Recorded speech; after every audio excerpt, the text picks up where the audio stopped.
धम्मपद गाथा क्रमांक 3 और 4। अकोच्छिमं अवधिमं अजीनिमं अहासिमे ये च तं उपनयन्ति वेरन्ते सं न सम्मति। अकोच्छिमं अवधिमं अजीनिमं अहासिमे ये च तं उपनयन्ति वेरन्ते सुपसम्मति।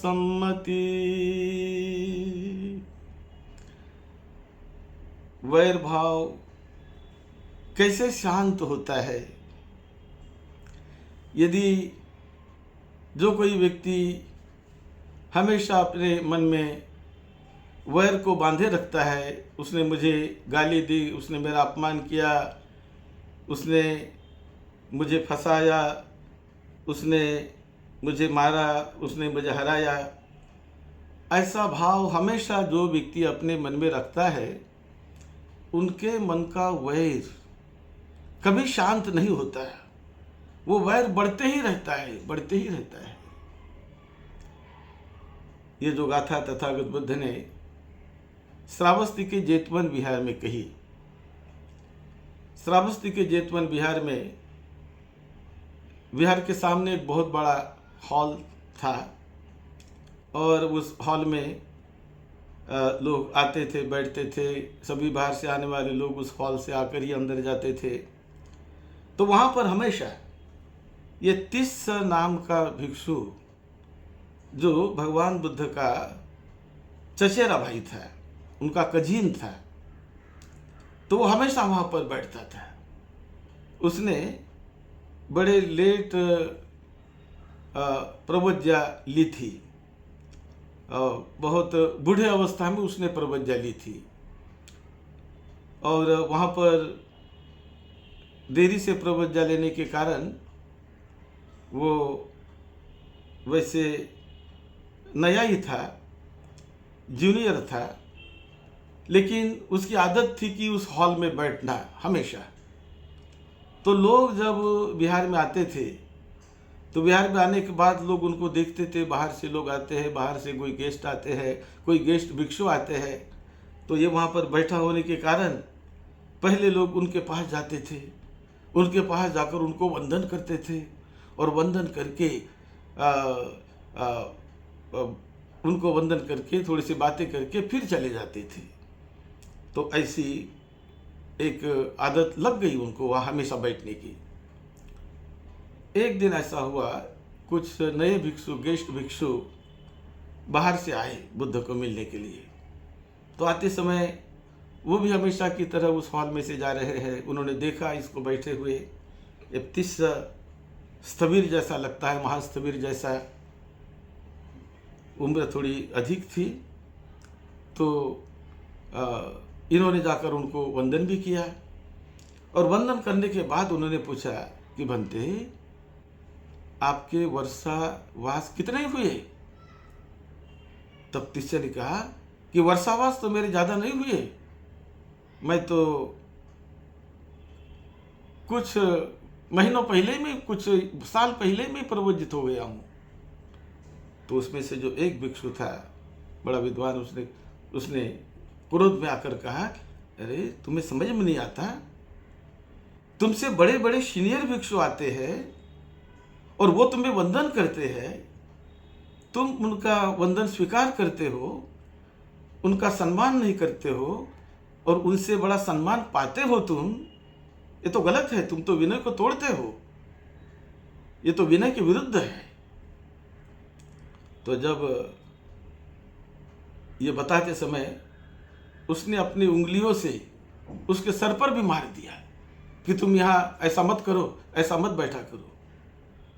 तो जब उसने उंगलियों से सर पर मारा तो बहुत क्रोधित हो गया और कहने लगा कि तुम नहीं जानते मैं कौन हूँ, मैं तुम्हें दिखाऊंगा क्या मेरा पावर है।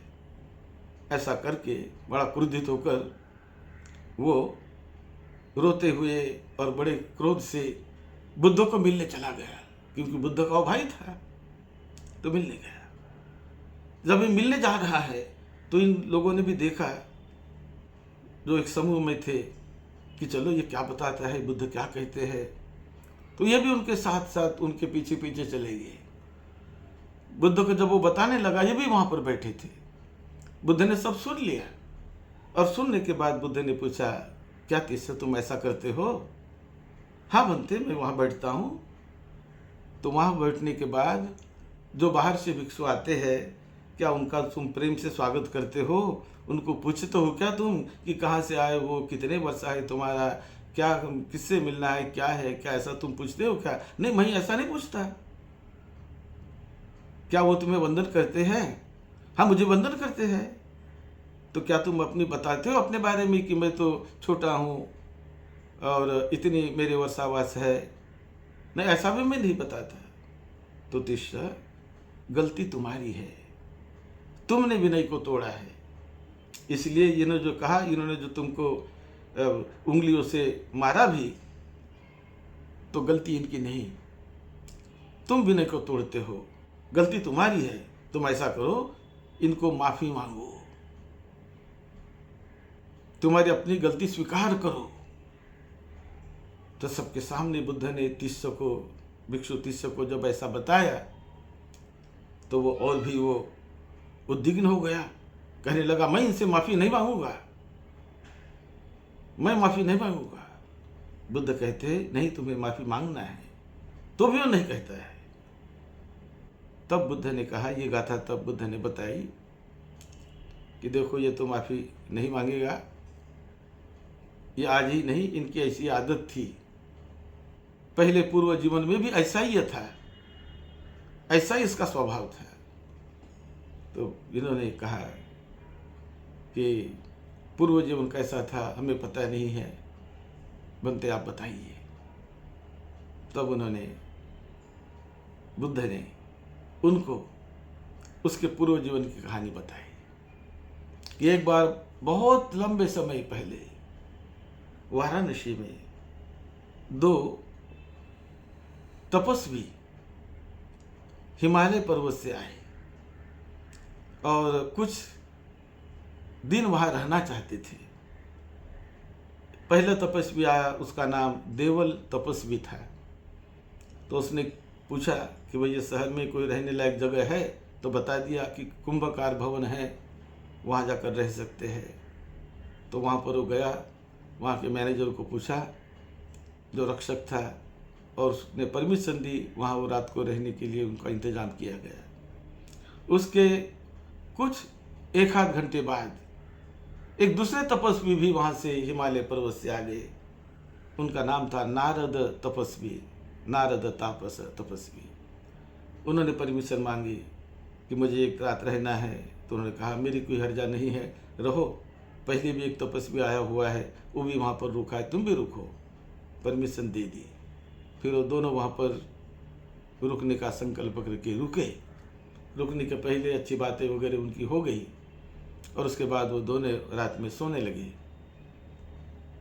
तो सोते समय अलग अलग जगह पर दोनों सोए। मध्य रात्रि में जो तपस्वी नारद थे, उनको बाहर जाना हुआ, वो बाहर जाना चाहता था। तो बाहर जाते समय उन्होंने देखा कि उस नारद ने जाते समय पहले जो तपस्वी थे, उसका नाम था देवल तपस्वी। तो देवल तपस्वी के सर के बालों पर इनके पैर पड़ गए, और देवल तपस्वी एकदम क्रोध से झल्ला उठा, अरे कौन है ये, मेरे बालों को जिन्होंने पैर से कुचल दिया, कौन है ये? तो उन्होंने कहा कि सर, मैं हूँ, गलती से ऐसा हुआ, मुझे पता नहीं था कि आप यहाँ पर सोए हो, मुझे माफ़ करो, मुझे माफ़ करो। ऐसा करके ये नारद ने उनको माफ़ी मांगी, और फिर नारद बाहर गए। बाहर जाने के बाद कुछ समय के बाद जब आते हैं अंदर, तो अंदर आते समय नारद सोचते हैं कि अरे, जब भी तो मेरे हाथ से गलती हो गई थी, अंधेरा है, अब गलती न हो जाए, तो इसलिए मैं बड़ी सावधानी से मुझे अंदर जाना है, किसी को तकलीफ न देकर। तो ऐसा सोचकर वो अंदर जाने लगा। तो ये देवल तपस्वी जो था, उसने इस समय अपने सिर का जो दिशा है बदल दी। पहले जिस दिशा में सोया था, अब उल्टी दिशा में सो गया वो, और इसको पता नहीं था नारद को। तो नारद जब भीतर आने लगा, तो पहले तो उनके पैर उनके सर के बालों पर लगे थे। अब भीतर आते समय उसने देखा कि अब तो उसका पैर से उनके पैर उनके गर्दन पर लग गए। वो जोर से चिल्ला उठा और कहने लगा, अरे तुम ऐसे हो, तुम ढोंगी हो, तुम अच्छे साधु नहीं हो। पहले तो मेरे सर को तुमने मतलब पहले मेरे बालों को तुमने कुचला था, अब तो मेरे गर्दन को तुमने पैर से ये कर दिया, मार दिया। तो तुम बड़े ढोंगी हो, ऐसा करके मैं तुम्हें माफ़ नहीं करूँगा। वो कहता है कि मेरी कोई गलती नहीं, मैंने जानबूझकर नहीं किया, तुम ऐसे सोए थे, मुझे पता नहीं था, तो मुझे माफ़ कर दो। कहा कि अब तुम्हें मैं माफ़ नहीं करूँगा, तुमने गलती की है, तुम्हें मैं श्राप दे दूँगा, और ऐसा श्राप कि सुबह होते ही तुम्हारा सर 7 टुकड़ों में टूट जाएगा। जैसे सूरज की किरणें आएगी वैसे तुम मर जाओगे। और वो श्राप देकर सो गया। तो ये जो नारद तपस्वी थे, बड़ी ज्ञानी थे, वो सोचने लगे कि सूरज उगने के पहले क्या होने वाला है। उसने अपनी दृष्टि से देखा, मेरी तो कोई गलती नहीं, गलती इसकी है, मेरा कोई अपराध नहीं। तो कल जब सूरज उगेगा तो सूरज की किरणें इसके सर पर पड़ते ही इसका सर 7 टुकड़ों में टूट जाएगा और ये मर जाएगा। तो इसके मन में करुणा जाग गई, और करुणा जाग कर ये नारद तपस्वी ने अपने रुद्धि के बल से सूरज को उगने नहीं दिया। और जब सुबह हुई, सभी लोग इंतजार करने लगे, इतने सुबह हो गई, आज तो सूरज उगा ही नहीं, क्या हुआ भाई, क्या हुआ, क्या गड़बड़ हो गई, क्यों सूरज उग नहीं रहा है, क्यों अंधेरा ही अंधेरा है इतने देरी तक। तो सभी लोग राजा के पास चली गई, सारी प्रजा लोग, कि महाराज क्या हो गया, क्या हो गया, क्या होने वाला है। तो राजा देखता है कि मेरी तो कोई गलती नहीं है, मैंने तो कोई गलती नहीं की है। तो समझ में आ गया कि नहीं, 2 सन्यासी जो तपस्वी कुंभकार भवन में रुके हुए हैं, और जो 2 तपस्वी वहां पर जो रुके हुए हैं, उनमें दोनों में झगड़ा हो गया। और दोनों में झगड़ा होने के कारण ये सूरज आज इतने देरी तक नहीं उग पाया। तो चलो वहां सब चले, राजा वगैरह सभी मिलकर वहां पर उस भवन में चले गए, वो जो कुंभकार भवन में। और जाकर जब पता चला कैसा इनका झगड़ा हुआ, कैसे क्या हुआ, तब नारद ने उनको बताया कि मैंने सूरज को रोक के रखा है, क्योंकि सूरज उगते बराबर इसके शरीर, इसके सिर के 7 टुकड़े हो जाएंगे, ये मर जाएगा। मेरे मन में करुणा आ गई, और ये मरना नहीं चाहिए, इसलिए मैंने सूरज को रोका है। यदि ये माफ़ी मांगता है, अपनी गलती को स्वीकार करता है, तो ये बच जाएगा। तो लोग उनको कहने लगे कि देखो, ये कहते हैं तो माफ़ी मांगो, तब सूरज उगेगा और तू भी बच जाएगा। तो मानने के लिए तैयार नहीं। वो कहता है कि इसने मुझे गाली दी, इसने मुझे मारा, ये किया, वो किया, ऐसा वो कहने लगा। अपने मन में वो विचार ऐसे उसके मन में लाने लगा, और लोग कहने लगे कि देखो भाई, तुम उसको माफ़ी मांगो, गलती तुम्हारी है, उसकी कोई गलती नहीं थी। तब उन्होंने एक उपाय बताया कि इसकी एक तरीका ऐसा है कि जब सूरज उगेगा, इसने तो माफ़ी मांगना चाहिए, और जब सूरज उगेगा, उगते समय जो शहर के बीच में तालाब है, उस तालाब में इसके गर्दन तक पानी में ये खड़ा हो जाए, और अपने सिर पर एक मिट्टी का ढेला इसके सिर पर रखा जाए। सूरज जब उगेगा, सूरज की किरणें जब आएगी, तो वो सूरज की किरणें जैसे ही उस मिट्टी के ढेले पर आएगी, पड़ेगी, वैसे ही वो मिट्टी का ढेला 7 टुकड़ों में नष्ट हो जाएगा। तब इसने डुबकी लगाकर तैर कर दूर निकल जाना चाहिए, तो ये बच जाएगा। ऐसा तरीका जब उस नारद तपस्वी ने बताया, तो उन्होंने वैसा ही करवाया।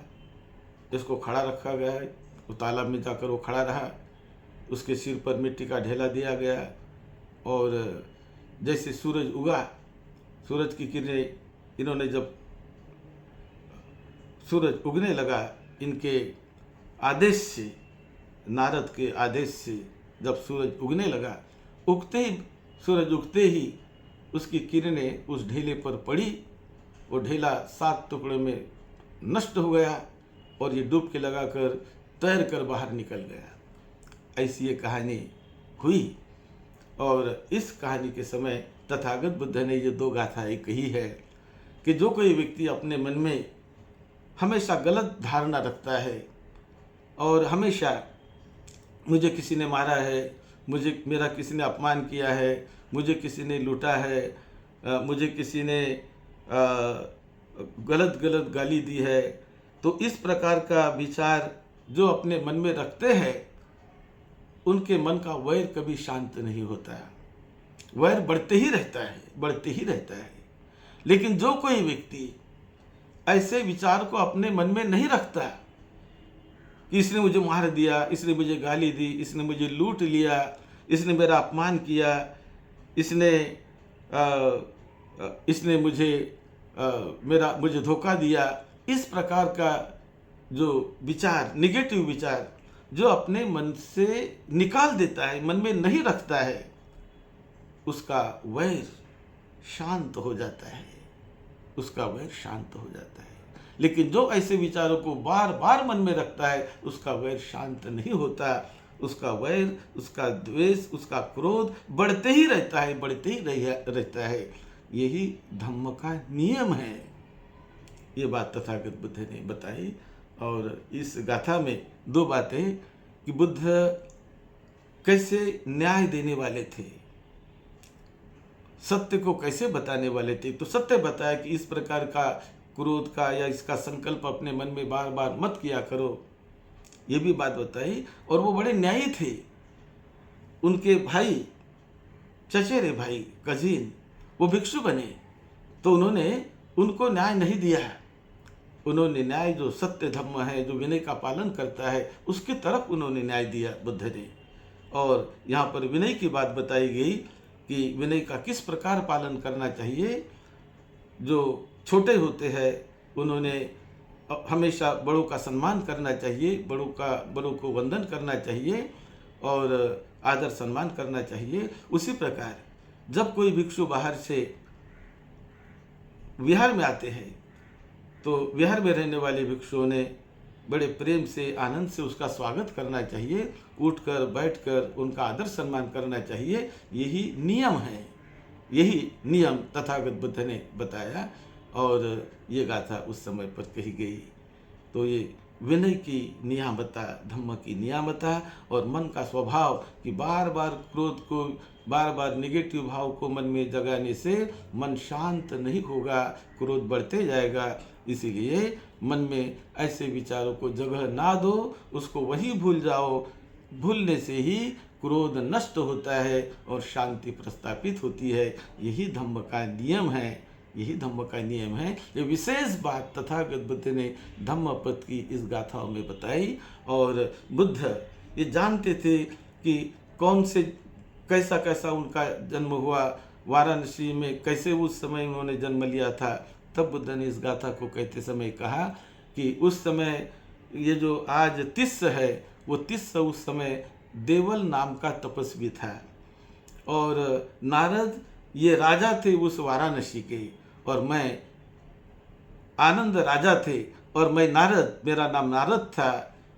मैं उस समय नारद तपस्वी करके जन्मा था। तो ऐसी बात इस गाथा के साथ तथागत बुद्ध ने बताई और ये सिद्धांत बताया। आप सबका मंगल हो, सबको सुख शांति मिले, सबको निरोगत्व मिले, सबका मंगल हो। यही मंगल मैत्री के साथ सद्धम्म की सेवा में, आपकी सेवा में डॉक्टर बदंत राहुल बोधी महाथेरो। आप सबका मंगल हो।